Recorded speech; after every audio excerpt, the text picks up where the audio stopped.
Welcome to this episode of Season 5 of The Common Bridge, where policy and current events are discussed in a fiercely nonpartisan manner. The host, Richard Helppie, is a philanthropist, entrepreneur, and political analyst who has reached over 4 million listeners, viewers, and readers around the world. With our surging growth in audience and subscriptions, The Common Bridge continues to expand its reach.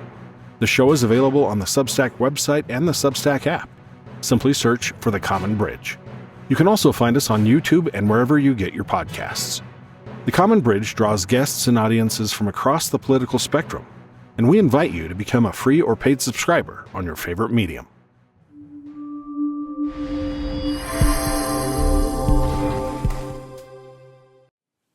Hello, welcome to The Common Bridge. If you're listening to this as a podcast, you're connected to a network someplace. That network is connected to the internet. If you're looking at the video at Substack or on YouTube, guess what? Your digital device is also connected to a network connected to the internet. And let's say you're reading on Substack, guess what? Same thing. So we're here today with two experts in cybersecurity because they're going to explain what cybersecurity is, how you can be more secure, and I hope you'll get a lot of value out of this. And we welcome today the co-founders, Senseye, 48th Governor of the state of Michigan, Rick Snyder, and co-founder, Chief Client Success Officer, David Behen. Welcome, gentlemen. Thank you. It's good to see you both. Thanks.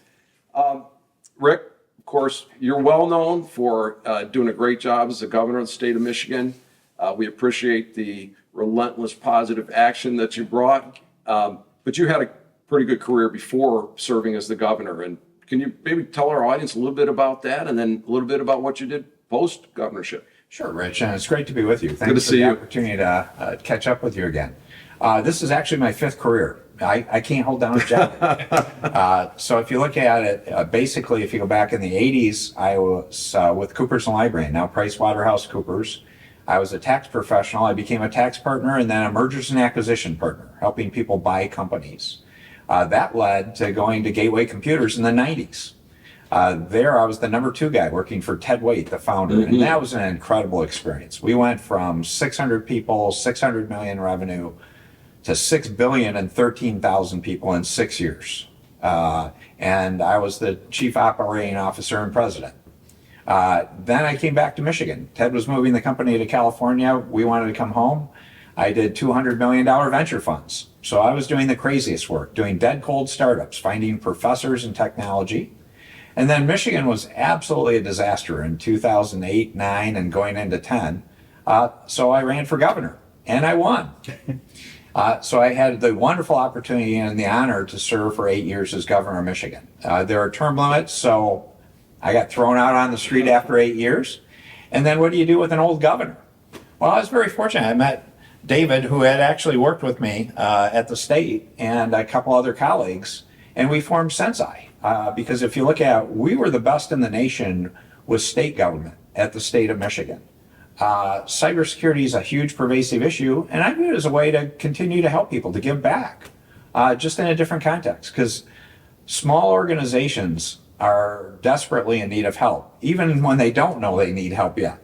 They need help. So we're here to help with Senseye. And Dave, I know you met the governor working for the state. You were the chief information officer. You're a Detroiter. Maybe share with our audience a little bit what your career arc been like. Yeah, so I proud graduate of Eastern Michigan University. I like to joke it's the good school in Washtenaw County. That it is. There you go. All right. But no, I started out as a small-time city manager out in the west side of the state for a couple of years, right out of grad school. Then I came and I worked at Washtenaw County. I was there for 9 years and was the deputy county administrator and CIO there. Then went into the private sector for a little while. Then I met this guy right here sitting next to me. And he ran for governor, He ran for governor and won. And so I went in and I worked with him. I had known him for years before that. But so then I was the CIO for the state of Michigan for 6.5 years. And for about 4 of those years, I was also the director of the Department of Technology Management and Budget. And then I kind of put my public service days on hold and put them away for a little while. Went to become the CIO for Lazy Boy, great company in Monroe, Michigan. And then got back together with him and started Senseye because, again, as he talked about, it's small and medium-sized organizations are getting hammered. And there's some really common sense things we can do to help them. And so it is, like he said, it's like giving back, but actually you can make a little money doing it too. Well, profit lets you sustain the runway, lets you help more clients, and people that haven't been in business don't understand it's all about satisfying a customer and making sure you have a satisfied and motivated workforce. And those make a better country and a better state, better communities. And I can see the connection. Lazy boy, you're thinking about your kickback and your recliner, you're looking at your iPad, and all of a sudden a ransomware grabs it or a phishing comes in. So what is cybersecurity and what's the threat out there? What should people be thinking about when they think about the term cybersecurity? Yeah, the way to look at it in many respects is we live in a digital world today, and we're surrounded by it. If you ask anyone, whether it's iPhones, iPads, Android phones, any kind of electronic device that's connected to the internet, you have to be concerned about cybersecurity. You're in a connected world. And I wish you'd say we didn't have to worry about it. But there are bad people out there that are going to take advantage of the fact that network, that connection is not perfect. There are holes, there are things that we don't do, there are ways that people can exploit vulnerabilities in the cyber world. What are they after? What are the cyber thieves after, or cyber criminals? Yeah, there's a category of 6 or 7 different categories, but the one that's really prevalent today, the biggest one, is cyber criminals just wanting to make money. And that's where ransomware comes from. A big enabler of that. That didn't happen 10, 20 years ago very much. It was other issues that were the cyber hacktivists or activists. Yes. Now it's mainly cyber criminals because they see the opportunity to make money because of Bitcoin. Mm-hmm. Oh, okay. Because if you think about it, there's an anonymous way to get paid, essentially. So there's their currency. And once that currency was created, they learned, okay, now I can go shake down people, get money from them, and not get caught. I was in a venture, and one of my investing partners there, one of their companies got hit with ransomware. And for my audience that doesn't know what ransomware is, you get your network is seized, and it said, you've got to call this number, and we'll give you a key to unlock it, and there's a payment. And they had to pay in Bitcoin. And let me tell you how organized they were. The cyber criminals had a help desk to help transfer the ransom in, and they were that sophisticated. And obviously it's fairly lucrative. They're mostly offshore, Russia, Brazil, I believe, China. Yeah. Oh yeah. So ransomware. Tell us more about that. So again, we talked about the bad actors are trying to get your information, they're trying to get your data as an individual. But as they look at companies and those kind of things, they'll attack you with phishing email. When you click on it, it'll drop ransomware on your system. And ransomware actually has kind of evolved, right? Not only do they have help desks, and they're like a little organization, but ransomware has evolved to where it's dual extortion. So what happened to your friend was that they locked his network, and they said, if you don't pay me in a certain amount of time, I'm going to delete all your files. Mm-hmm. Well, a lot of organizations in the world now have evolved a little bit to where they're a little bit better at their backups. They're backing up their data in the cloud or in some kind of off-network location. The bad actors actually very good, great job. You did really good traditional IT. But we've stolen your data now. And we're going to drop that on the dark web. And you're going to be liable for that. Mm-hmm. And so that's that dual extortion that's really becoming really bad these days. And you're seeing that happen all the time. And it doesn't matter if you're a big company, a medium-sized company, or a small company. They're coming after you. Because there's a market for that information. Somebody wants to buy it on the dark web. I think there'd be some obvious things like bank records and that type of thing. What else are they after? So think about it. They're looking for your social security number, your credit cards, your identity, your health records, anything that they can use, that they can sell on the dark web to other bad actors, so they can exploit you. They can go into those holes in your kind of your digital persona and start attacking you that way. That's what they're going after, and they're very successful at it, and they're very good at it. Mm-hmm.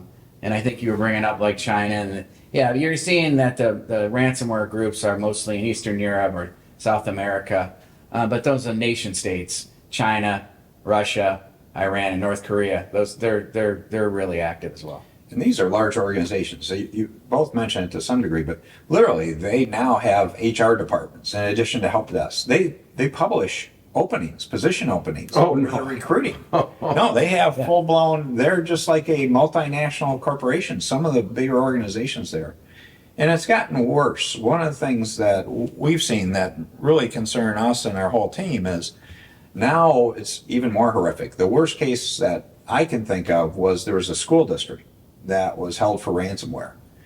And not only did they suffer through that, they didn't respond particularly well. They didn't get notices out to parents and students that they'd been hit. And the tradition was even the bad guys had certain standards of how they behave, where typically they'd put it on the dark web.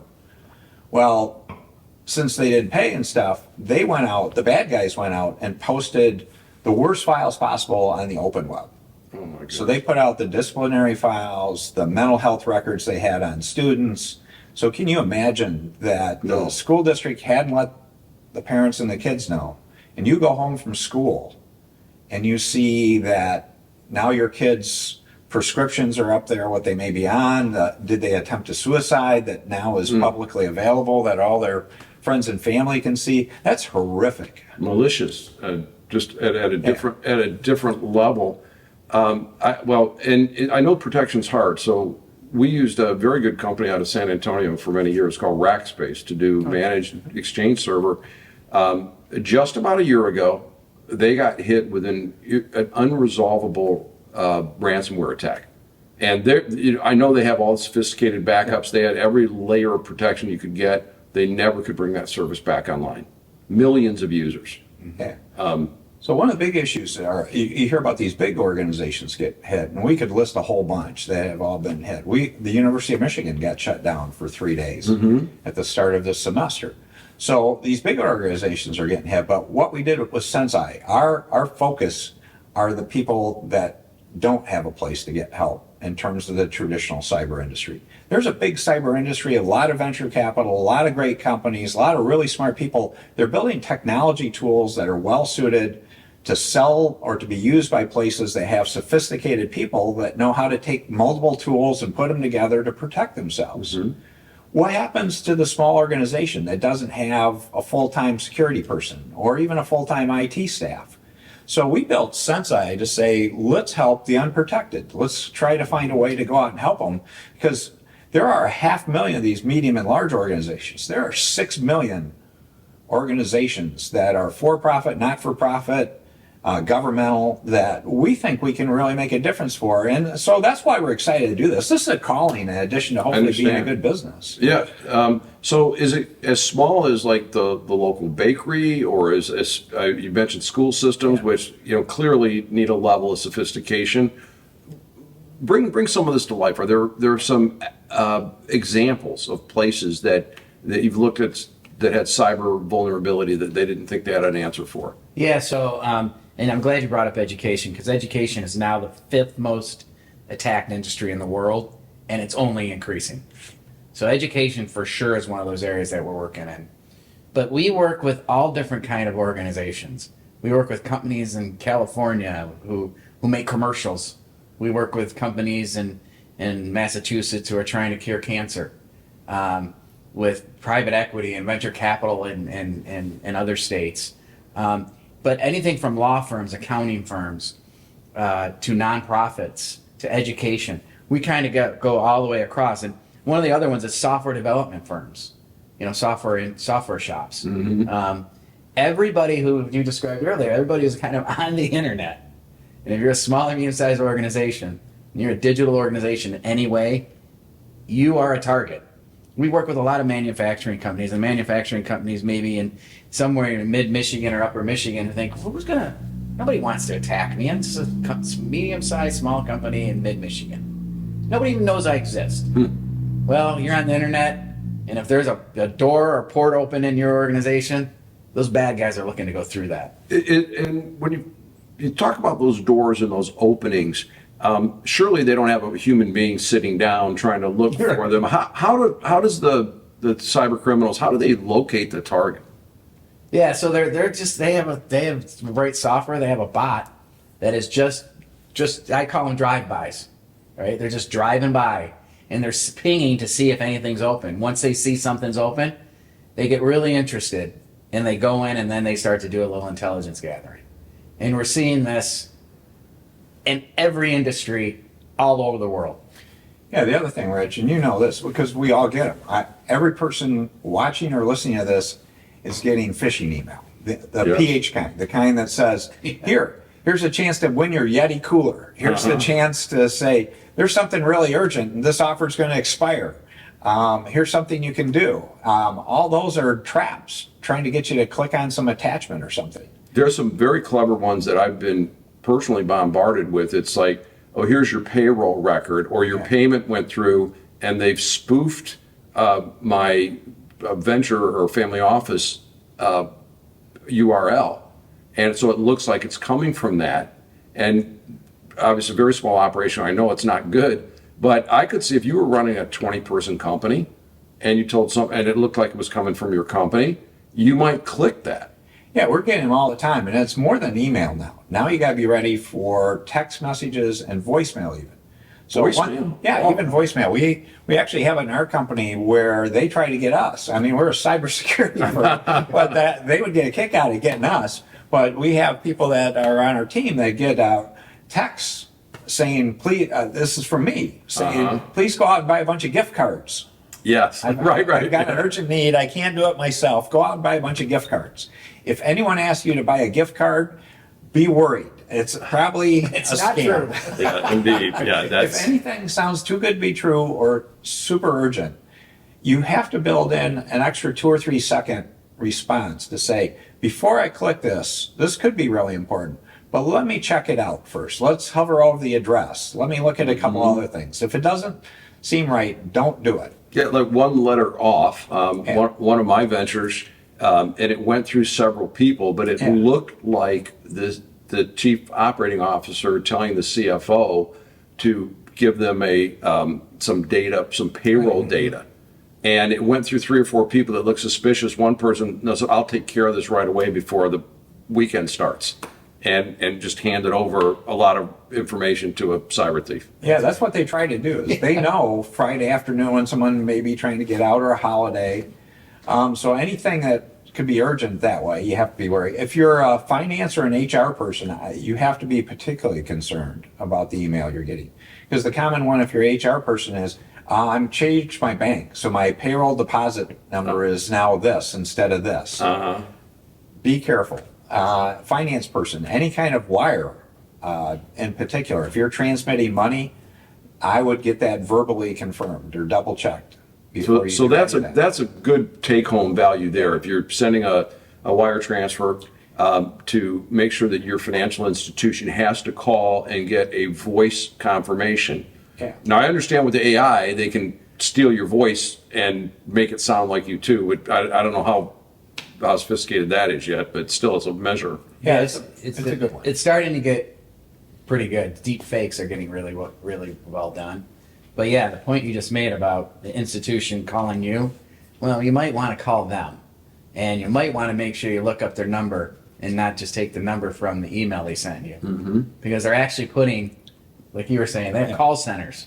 So that'll be a fraudulent number they tell you to call to verify. And you call that number, you're calling the bad guy's help desk. Oh my goodness. Yeah, so there's several steps. There's several steps you can take to really protect yourself. And like you said, it's just take a couple extra seconds, take a deep breath, take these extra steps, and you for the most part, you're going to be protecting yourself and your company. Yeah, there's 2 or 3 things though, Rich, that we would clearly put on everyone's list to check out. I mean, passwords. The classic there is never reuse a password. And we find it's probably most people are using the same password more than once in some contexts. Really bad idea. Because if the place where you use that password gets hacked or the bad guys get it, they know that password now. They know who you are. They're going to try that password now on every kind of account they can find out about you. Or just randomly, because it's all done digitally. They'll take that sign-on password combination and just maybe get a hit. It costs them almost nothing to do. Yeah, so never reuse a password. Come up with strong passwords. Those alphanumeric things, longer is better. Mm-hmm. And again, this can be a burden for people because you may have a lot of passwords. Get a password manager. Now, one of the things I was going to ask you about password managers, and wouldn't those be easier to hack? How does somebody protect the access to the password manager, which has all your passwords? Yeah, so there's a couple reasons why we recommend password manager. First of all, you can't remember them all, right? And when I do that talk, I do a talk where when I say, in front of hundreds of people, I'll say, don't reuse your password. And when I say that, I can see people in the audience who are reusing their password because they turn pale or they mouth to the person next to them, I'm doing that, or they start writing down feverishly. But password managers allow for you to have complex passwords, unique passwords for everything you're signed into. And they have, it's encrypted, it's military grade encryption. There's several different layers they build into it. Now, nothing is, I will never say nothing's breakable. But the password manager's done well, and there's a few of them that are really, really, really well done. Are a really good, safe way of keeping your passwords. Just make sure you keep your password for your password manager. That's right. That's what I was concerned about. Make sure that's complex and don't lose that. Right, because if I'm a cyber thief, I'm going to say, Mr. Behen, you need to reset your password, and I'm your password manager. Okay, and now I've got your password into everything. Yeah, that's. But in those situations right there, take a deep breath, take a few seconds. Your password manager is not going to call you and say you need to reset your password. Right. Never going to happen. So other things you should be doing in terms of turning on multi-factor authentication or two-factor authentication. Okay, tell our audience what that is for people that aren't familiar with two-factor authentication. Yeah, it's basically the common one is where you turn it on and it says, we want to send you a text or an email to your number in addition to you putting in a password to verify it's you. Usually it's a text. Mm-hmm. And it'll be a code then that you have to enter within a certain time frame to get in it. You should have that on whenever possible. Two-factor authentication is a really good thing. So we really encourage people to do that whenever possible. There are simple things. The other one is your software. Make sure automatic updates are turned on. And most people don't have them turned on. And even when they're turned on, don't always believe they've updated. So you'll find that in all your hardware and software, usually there's a place for auto updates. Make sure that's enabled, because if you don't, then you may have an older version that the company that sold you that software has identified where there's a security hole. The bad guys know that, and they've sent you a patch to repair it. Yep. And if you don't put that patch in place, you're vulnerable. So see, Rich, there are a number of really simple things you can do to be safer. We tell people, no one can tell you to be safe. If anyone tells you you're safe now, they're lying. Absolutely. Because the National Security Agency is not safe. If they're not safe, we're not totally safe, but you can be much safer. So we've talked two-factor authentication. We've talked about the password managers. What about some of these things you see advertised like LifeLock? What category of service is that, and are those worth it? Yeah, I'm a big believer in those. LifeLock, Experian, all of those, because again, they're organizations who all about securing your data, military grade encryption on those as well. What they do is they help monitor for your credit cards, even your passport, your email addresses, your phone numbers, your bank account. They're monitoring everything for you. And one of the things I really like about them is I actually use Experian. And we have a whole bunch of people, my wife, my kids are on it as well with me. What I really like about it too is I can just shut my credit off. Right? Remember back when I think it was Equifax or somebody got breached and they were charging us $10 or $7 to open your credit, then close your credit or whatever. Now, click the button and your credit's locked. So if somebody's trying to steal your identity and use your identity to check credit, they run into a block. It's like, no, you can't use it. That's right. And then if they detect something, it's almost like a service we provide at Sensei, because we're doing vulnerability scans and dark web scans for our clients.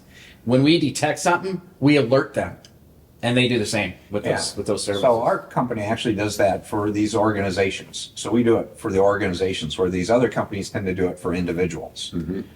And they're all good things to do. They're really important things to look at. One other one that I'd mention in particular is if you travel. and all of us travel and we want to be online. So this is about getting a virtual private network. It's VPN. And many people don't have this. So if you go on an open network somewhere, the bad guys can often try to be getting into your system if you don't have a virtual private network. And the classics are airports. You shouldn't be on an airport open network unless you're on a VPN. It's a dangerous thing. And they're relatively inexpensive to get. I use a product called Nord, NordVPN. I know there's others out there. And for our audience, if you get hacked, all the bad guy can see is the tunnel out to the VPN. They have no idea where you're going, and it's an encrypted route, so it's kind of a roadblock. So the virtual private network, not expensive. What about the vulnerability differences between going on that airport Wi-Fi and or just accessing the internet off your cell service?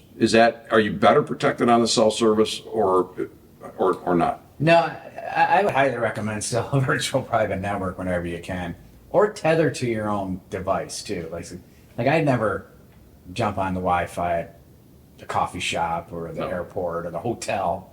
I mean, and even though they may you see some are starting to say, now we're secure, I don't believe it.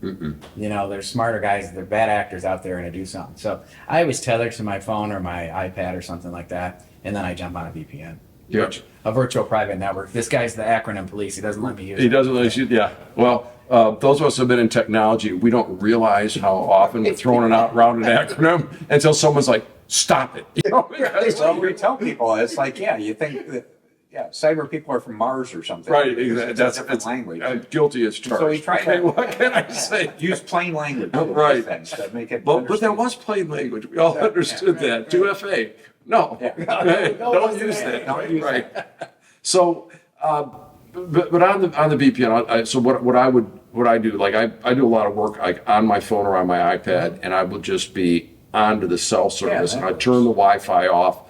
And my understanding, and correct me if I'm wrong, is that it's harder to intercept that cell signal than it is to try to. That's right. It is. Yeah. Not impossible. And what's the vulnerability for places that block you from using your VPN? So Ticketmaster, by way of example, if you're behind the VPN, it thinks you're a hacker. And there's a lot of them out there. What's going on in that cyber battle? Yeah, those, well, again, they're trying to protect themselves. So what I would say is, again, hopefully you don't have to buy those tickets at the airport. Right. Or if you're on a cell system. So, I mean, this is where you're going to find these conflicts. You just have to work through them. Yeah. There are challenges there. Okay, so we've talked about VPN. We've talked about the Experian or LifeLock, and we've talked about two-factor authentication. Some of the things too, and Dave, I've had the pleasure of hearing you speak about this, and some of there's ruses and there's things that are obvious that someone gets an email and they what's the right thing to do when you're looking at an email and it says, click here. Yeah. What do you do? When it's obvious phishing and it says click here. Yeah, or it's not so obvious. What do you? How are people penetrating these networks? So first of all, if you get an email that just is out of the norm, it's maybe some grammar's wrong, some of the spelling errors, or it's asking you to act quickly on something that is not normal, delete it. Just absolutely delete it, right? I mean, there's no reason for you to even interact with that. I have people sometimes who will say, well, I'm just going to mess with them. And I'm always like, don't do that. So just delete those. There's no harm. Because there's not really a human behind it. No. You're not going to mess with it. It's an AI bot, right? That's right. And if you don't know artificial intelligence. Sorry, Rick, I got I saw you going there. And if you don't know who it's from, just delete it. Just get rid of it and move on with your life. Yeah, so you find these all the time. So I got one yesterday. Actually, my wife Sue got it at first, and she got it from an organization that said we had an alarm go off, and it said a telco alarm or telco fault, and so she was concerned. So she sends it to me and stuff like that, and so I go check out the address and stuff like that. And this one was easier than I thought, because it was a legitimate address, but it was for an organization in Bulgaria. And it was like, I don't think we really have an alarm monitoring system with the headquarters in Bulgaria. Yeah, right. So this is one just to delete. So again, that's where you get them all the time. You just have to be extra thoughtful about checking them, and it can happen to anyone. Another group, though, I would mention that are like that, but they've gotten so sophisticated. DocuSign is a great illustration. Yes. Yeah. So they're now spoofing or making up fake DocuSigns on you. So if you think about it, and you just bought a house or you bought a beautiful condo or something, and the closing's in the paper, that's public information. So the bad guys may get that list to say, okay, you've closed on this condo, they know the address, and so they'll send you something to say, congratulations, it's so exciting you got this place. You just forgot to sign this one form. So please complete the DocuSign. I actually got one of those at one time. I deleted it. Yeah, it's the bad guy. Yeah. you Wow. have it. And It looks very real. yeah, oh yes. Yeah, if you're not, my rule, and guys, help me if this is not a good way to go, is like, if I'm not expecting to sign a document, I don't touch it. That's right. Yeah. That if somebody's gonna have to tell me it's coming, and then I will deal with it that way. These guys are ingenious about getting in, and they can drain your bank account, they can steal your identity, they can take your sensitive personal information. You made mention that one of the places they go is the dark web. Mm-hmm. And people hear the term the dark web, and it sounds scary, and it is. But just to help, our audience is more of a lay audience. Can you just explain what the dark web is and what's going on there? Yeah. So the dark web is the underground of the internet, where bad actors trade and sell information, personal information, credit card information, health records. It's where they barter and sell that information.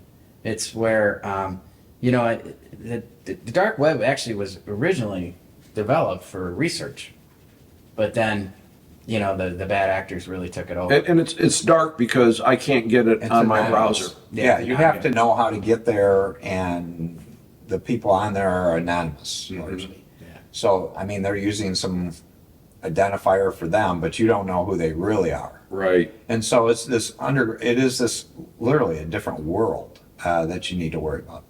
So one other area, though, I would mention to you, Rich, that we encourage people to look at, especially organizations, are what's your incident response plan?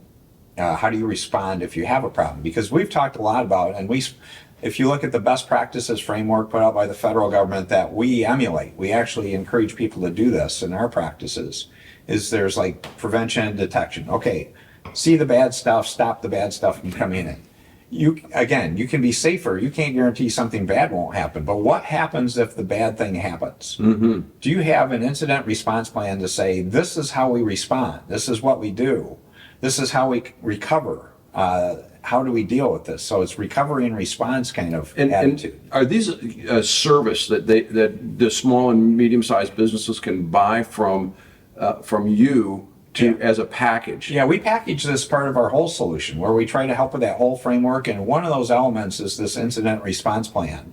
It's a template. So you sort of fill in, who are your emergency contacts? Where are your backups? Where are all these things ready to go? Because the analogy I give people, it's funny to watch people's reaction when you put it in terms they are used to understanding. It's like, do you have a fire evacuation plan for your business? And everyone goes, yeah, we got a plan on what we do if we have a fire. I said, okay, you're in Michigan. Are you ready for the tornado? Or if you happen to be down in Florida, do you have your hurricane? Yeah, right, exactly right. Yeah, and that's great. And I said, do you have your incident response plan for cyber? And they go, huh? And it's like, okay, now let's talk about this. What's more likely? Are you more likely to have a fire, to get hit by a tornado, or to actually have a cyber incident? And everyone goes, well, yeah, the cyber one's the ones that's really going to happen. So you've got this backwards. You've got plans for the things that are less likely, and you're unprepared for the likely. And you're a heating and cooling company, and you've got lots of trucks on the road, and you're directing your technicians, you're ordering parts, you're having your customers sign invoices. It's all digital, and it goes dark because you just got hit by a cyber attack. That's right. But if you have good backups, you know where they're at, you know how to restore, you know how to do all those things, it makes a huge difference. Yeah, and I mean, that incident response plan is really critical. And when I talk to small, medium-sized organizations all the time, I talk to them about that because it'll take that bad day and make it a bad day or days, but not a bad week or weeks or months. Mm-hmm. And so that's why that incident response plan is so critical because, as you said, everyone has a business continuity plan, but they leave cyber out. Right. And that cyber is the one thing that right now can stop your business in an instant, like you just said. And so 2 questions here about this cyber insurance and the wisdom of that.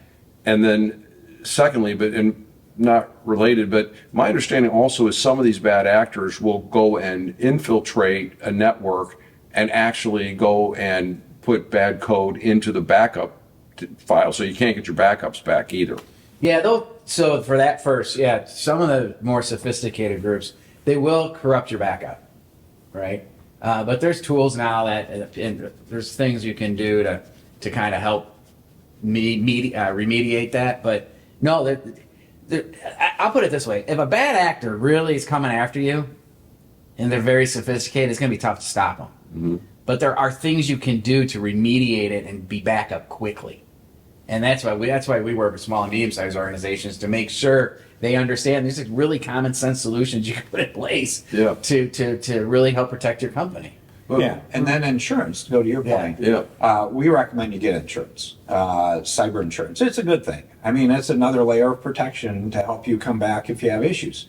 The issue with cyber insurance, though, you have to be really careful. It's not a simple field to get cyber insurance. In a lot of cases, ransomware may be a separate policy or a separate waiver. Right? So even if you get cyber insurance, you may not be covered for ransomware. So that's a whole issue.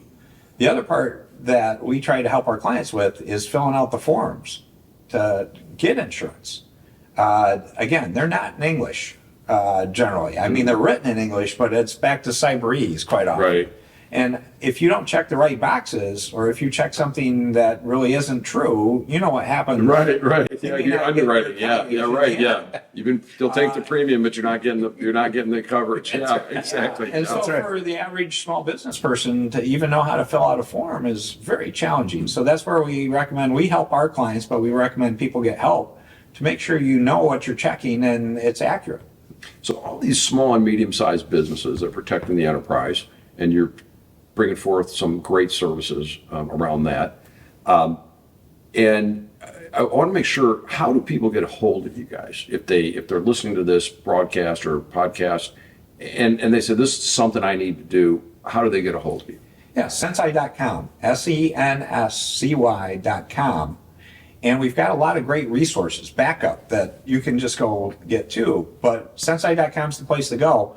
And one thing that we do offer, Rich, that we're very proud of is we offer the opportunity to get a Sensei score for free, no obligation. And as we started the business, we started doing Sensei scores to help our clients. That was sort of the cyber health evaluation. Yeah. So it's a half-hour-long interview or less. It's 39 questions, collects like 100 and some data points. And most people can answer those questions. They may need a little help, but that's why we interview them to help make sure they understand. You go through that. We'll come back and give you a score like your credit score. It's on a 1,000-point scale.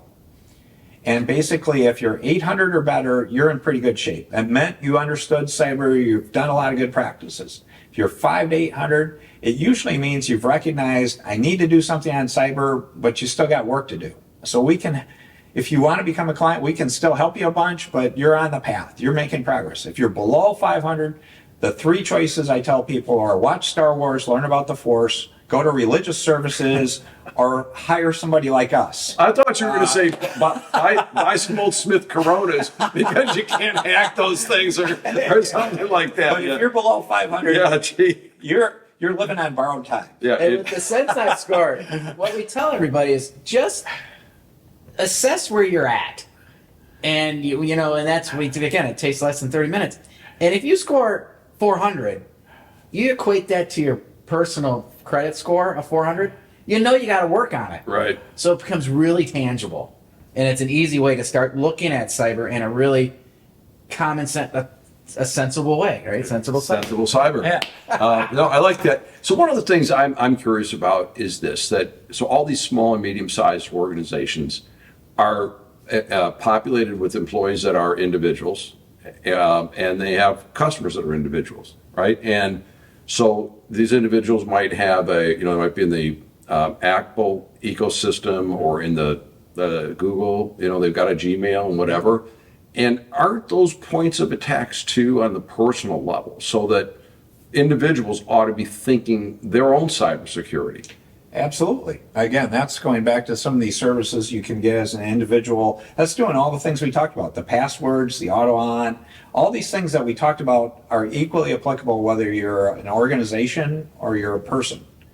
And when you talk about organizations in particular, it's interesting that small organizations, what we're seeing are big companies now, their greatest threat are going to be these small organizations, because the bad guy is seeing they're spending all this on defense, the big organizations.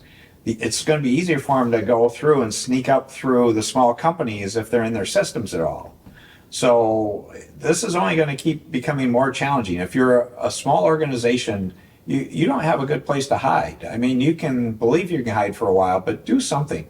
And we tell people a lot of this is changing a culture from passive to active regarding cybersecurity. We're honest about this. Cybersecurity is never going to be your number one priority until you get hacked. Yeah. But it needs to be a priority on your list of priorities. I told people I'm on my fifth career. I never thought I'd be excited to work in a company where my key goal is to help people sleep better at night. I don't sell pillows or mattresses or bedding, but the goal is to help people sleep better at night. Indeed. So a lot of this is to say how it's cultural. So too often people think this is all techie and all tech tools. The most important thing you can do is change to an active culture where you're looking for those emails. Indeed. And to your point about something attached, when we had outsourcing contracts, nothing got on the network. Well, one of the dietary, small department in a hospital went and bought a system and attached to the network as a rogue connection, had a worm in it. And I mean, we got it quick, but it was, somebody attaching something foreign. That's why I think about the individuals. And one of the questions is they'll always, like if you're using a Microsoft Exchange or Office 365 and you get something and it says you want to report this and say this is junk, or you can say this is a phishing attempt. Does anything actually happen to that stuff when you report that out? Yeah, it does. So if you're part of an organization and you're doing like Microsoft 365 and you have the report phishing button and you click that, it will go to either your small IT team or your managed service provider. They actually look at it. They quarantine it for a minute. They'll check it out. But it's a really good point though, because if you have a report button and that doesn't look good, hit that report button. Or just simply delete it. That's why I always do the report button, and I will say that Rackspace, when we were using them, they were really good about following up. I'd send them something and they go, thanks, that's a new one we haven't seen. Yeah, and they're looking at it. They're taking a peek at it. Yeah, they're a good company. Gentlemen, we've covered a lot today. What didn't we cover that would be important for the listeners, the readers, and the viewers of the Common Bridge? Well, I would just say this again. Cyber's never going away, right? But there are certain things you can do not only to protect your company, your organization, but if you do those same kind of practices at home, you're protecting your family too. And it's one of these things that's never going away. And so that's why we're really excited about starting Sensei, because we want to educate. Part of our mission is to educate the world in cyber. So just take a couple extra seconds, take a deep breath, slow down, and make sure you know what you're doing. Sounds great. Now, imagine that you were called today by a small group, let's say the President of the United States, the head of Department of Homeland Security, and let's throw in the Treasury Secretary for good measure. And they said, gentlemen, what national or state level policies do we need about cybersecurity? Is there any, what would you tell them? Yeah, one of the first things to do is to say, broaden the discussion. Again, just as we said, it's a human issue. 80 to 90% of the breaches are due to humans being involved in them. And it's having an active versus passive culture. Nationally, we treat it as a passive culture. There are some really brilliant people that are doing cyber stuff at the national level. But if you look at the dialogue, it's all about them talking to other cyber people. Not much is really, it's about talking to agency or about talking to government or talking about to their big suppliers. There should be an educational awareness thing for the average citizen, just going through the list and making it much more visible. We do have Cybersecurity Awareness Month. It was October. How much do you remember seeing during Cybersecurity Awareness Month? Not much. None. So this is the thing. We need to get word out to people. And again, make it an active versus passive thing. And so the biggest recommendation I'd have is stop treating it like a technical thing or the techies. Stop keeping it just in the world of people that live in this world and help the general public understand they can be safer. This is scary stuff. Let's make it so you're concerned, but don't be scared. By taking certain actions, you can live a good life. It's common sense things like, locking your car, that type of thing. And, I think you saw in Oakland County, Michigan, that the sheriff said that there's be sophisticated rings that are attacking, for home invasion. They're doing the Willie Sutton thing. That's where the money is. Yeah. And cyber is the same thing. And it's not just your money, it's your personal data. There's a market for that out there. So Sensei.com, great place to start. And gentlemen, as we wrap up today, any final comments for the listeners or readers and the viewers of Common Bridge? Thanks for having us on. This is great. This is an important topic to get out in front of people. So we're excited to share, and we're excited. Let us know if you want us to come back with other scary stories. Hopefully solutions to the scary stories. I just want to be the subject of the story. We could talk for hours. But yeah, Rich, thank you very much for having us on. Gentlemen, thanks very much. We've been talking today with Dave Behen and Rick Snyder of Sensei about cybersecurity. It's a big problem today. It's going to get bigger, but you can protect yourself. You can protect your organization. Let's just make it tougher on the bad guys. And with that, this is your host, Rich Helppie, signing off on the Common Bridge. Thanks for joining us on the Common Bridge. Subscribe to the Common Bridge on Substack.com or use their Substack app where you can find more interviews, columns, videos, and nonpartisan discussions of the day. Just search for the Common Bridge. You can also find the Common Bridge on Mission Control Radio or your Radio Garden app.